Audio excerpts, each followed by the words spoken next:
there. Very good evening and welcome to your Prime Time News Bulletin. I'm Sharon Silva. I'm Sonali Manikbaldige. We start off with a look at tonight's headlines. US tells the UNHRC that Sri Lanka must ensure the independence of the judiciary. The UNP deputy leader says that the Justice Minister has done nothing to protect the independence of the judiciary. And water levels of the Kalani Ging and Nilwala rivers recede. Reuters has reported that the Ceylon Petroleum Corporation has lost a $60 million hedging case against Deutsche Bank after a US-based arbitrator ruled in favor of the bank. A source familiar with the ruling told Reuters that Sipetco would have to pay the bank $60.3 million plus interest for non-payment of dues. Attorney General Palitha Fernando told Reuters that the ruling was against Sri Lanka and that they are now considering how to respond. 3 foreign banks, namely Standard Chartered, Citigroup and Deutsche Bank, took legal action after Sipetco refused to make hedging payments of more than $460 million. Deutsche had asked the Washington-based International Center for Settlement of Investment Disputes to arbitrate. The 14th session of the United Nations Universal Periodic Review in Geneva noted that the government has already carried out a series of measures which will enable firm and verifiable conclusions to be arrived at on issues involving accountability. The 14th session of the Universal Periodic Review was held in Geneva yesterday. With regard to matters of accountability and the allegations as to the violations of humanitarian and human rights law, the LLRC in its report clearly states that protection of civilian life was a key factor in the formulation of government policy for carrying out military operations, and the deliberate targeting of civilians formed no part of that strategy. We have pointed out in our national report that the government has already carried out a series of measures which will enable firm and verifiable conclusions to be arrived at on issues involving accountability without any element of conjecture or speculation. If reliable evidence is available in respect of any contravention of the law, the domestic legal process will be set in motion. I must stress that these are Sri Lankans and our government is determined to make a full accounting of our people. Conflict touches the lives of everyone. When armed conflict continues for as long as 30 years, as it did in Sri Lanka, it affects generations of people. It is for this reason that the government has placed such primacy on non-repetition of the mistakes of the past and on genuine reconciliation. No one who lived through the conflict would want their children or their children's children to experience what Sri Lanka collectively experienced in the past 30 years. We are aware that reconciliation is not easy exercise, nor is it one that can be achieved overnight. We remain concerned by the consolidation of executive power and that former conflict zones remain militarized. Serious human rights violations continue, including disappearances, torture, extrajudicial killings, and threats to freedom of expression. Bearing in mind these concerns, the United States makes the following recommendations. Instructive recommendations of the LLRC, including removal of military from civilian functions, creation of mechanisms to address cases of the missing and detained, and impunity for human rights violations and fulfill legal obligations regarding accountability, especially in light of today's news of the effort to impeach the Chief Justice, strengthen judicial independence by ending government interference with the judicial process, protecting members of the judiciary from attacks, and recall the commitments made by Sri Lanka on the implementation of the 13th Amendment and building on it to achieve a meaningful devolution package. We urge expeditious action to take forward the political process for early political settlement. We have noted the announcement on holding provincial council elections in the Northern Province in 2013. We urge that the people of the province be able to exercise their democratic rights guaranteed by the Constitution as early as feasible. We look forward to the implementation of the constructive recommendations of the LLRC report. China wishes to congratulate and commend Sri Lanka for the major achievements in social and economic development and in national reconciliation. We have taken note that Sri Lanka has published the National Action Plan for Protection and Promotion of Human Rights and is actively engaged in the implementation of the LRC recommendations and has made positive progress in resettling IDPs and recovering in the economy. expedite implementation of reconciliation measures in the North. This would include removing oversight of humanitarian and NGO activities from the purview of the Ministry of Defense to a civilian body, reducing the intrusiveness of military presence on civilian life in the North, and setting a specific date for free and fair Northern Provincial Council elections. I really wish, and I really sincerely believe, that we can not only remove Section 9, but remove the entirety of the Prevention of Terrorism Act. If only terrorism was no longer a scourge to humanity on this planet. I don't think we have reached that stage yet, and I'm fairly sure that there are terrorists all over the world. Are we to be complacent with terrorism? Are we satisfied that terrorism is no more?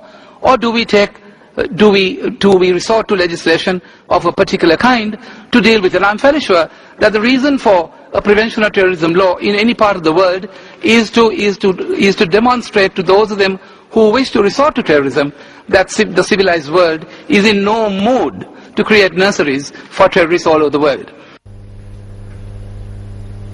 Speaking at an event in Galle today, Deputy Speaker of Parliament Chandima Veerakkudi commented on the steps that will be taken with regard to the impeachment motion brought against Chief Justice Dr. Shirani Bandaranayake.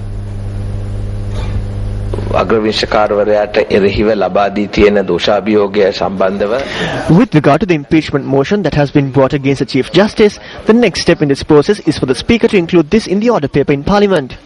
Subsequently, the Speaker would appoint a select committee comprising not less than 7 MPs. That select committee has certain powers to seek explanation from the Chief Justice and inquire into the matter. Within a month, that inquiry will be completed and a report on it will be passed by a majority vote, and it should be handed over to the President.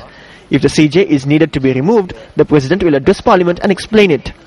That is what is stated in Clause 107 and Understanding Order 78.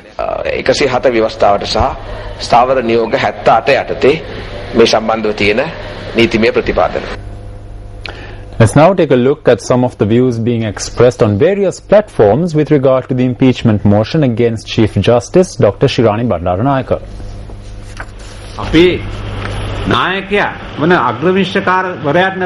If our leader, the Chief Justice, is being treated this way, then what fate could befall us? For example, if you take a labourer at a company, if that labourer is removed from service, then that labourer can go before a labour tribunal. Afterwards, they can file an appeal and go to the High Court, and failing that, they can go to the Supreme Court.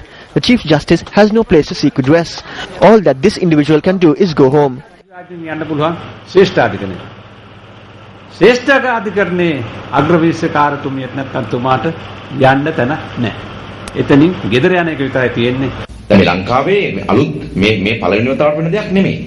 is not a new thing that is happening for the first time in Sri Lanka. Remember that 2 previous Chief Justices have seen impeachment motions brought against them in Parliament. I can responsibly state that this is not a case of the government interfering and compromising the rule of law and independence of the judiciary to obtain a favourable verdict. We respectfully ask all parties to participate in this exercise. Let us discuss it. There is no secrecy here. They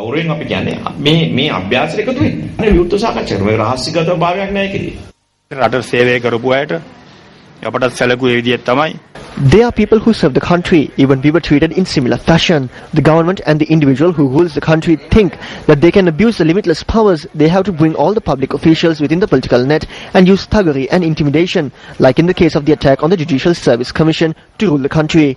In the recent past, we did not receive justice from the courts, but as politicians in this country, we will stand up for the injustice that is being done to the judiciary.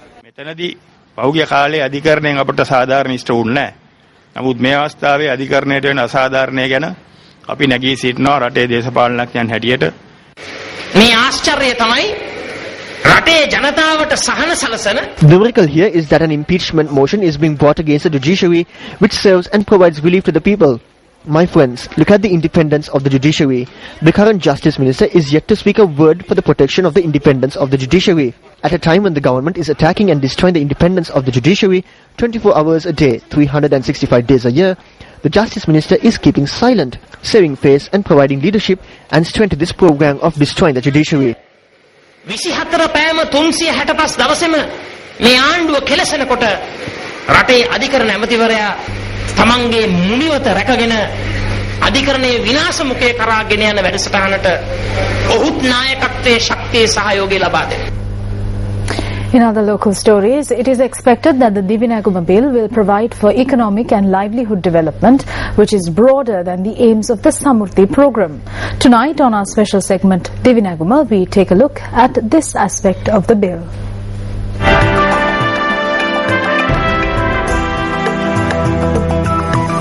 The Divinaguma Development Department is to be established with 9 goals: eradicating poverty, initiating development authority necessary to create a society with guaranteed social justice, promoting development activity which centers around individuals and the family unit, and guaranteeing food security for each individual and family take prominence among these aims.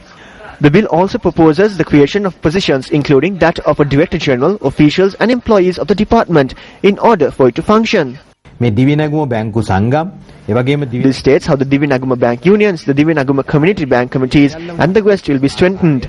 This bill also states and guarantees that the funds of all low-income Samurti Bank Unions will be maintained as they are.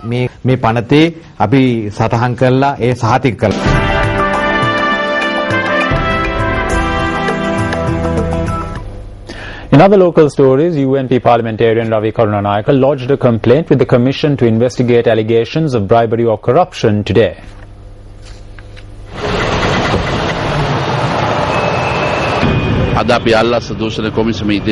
Today we requested that the Bribery and Corruption Commission investigate 4 matters. One is the hedging deal. The other is the purchase of Greek bonds. We have named the governor of the central bank in this matter. We have also reminded them as to why, if steps were taken against one person with such speed in the NSB affair, why is it that no steps have been taken with regard to the persons who allowed this to happen.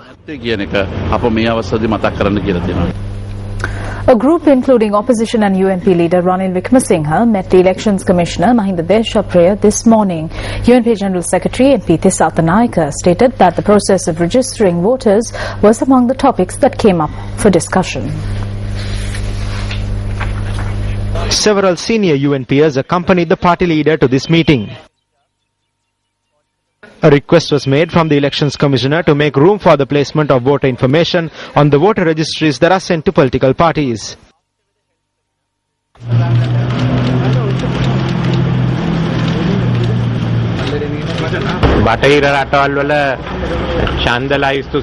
In Western nations, voter registries are prepared on CDs in a manner in which only political parties can use them. We asked if this system could be implemented here. A report has been called for regarding this matter. We can speak to other parties about this. At the same time, there are many shortcomings at the Election Secretariat. We are going to bring these up in Parliament. The funds allocated will have to be increased. We will also discuss about expediting the process of preparing voter registries.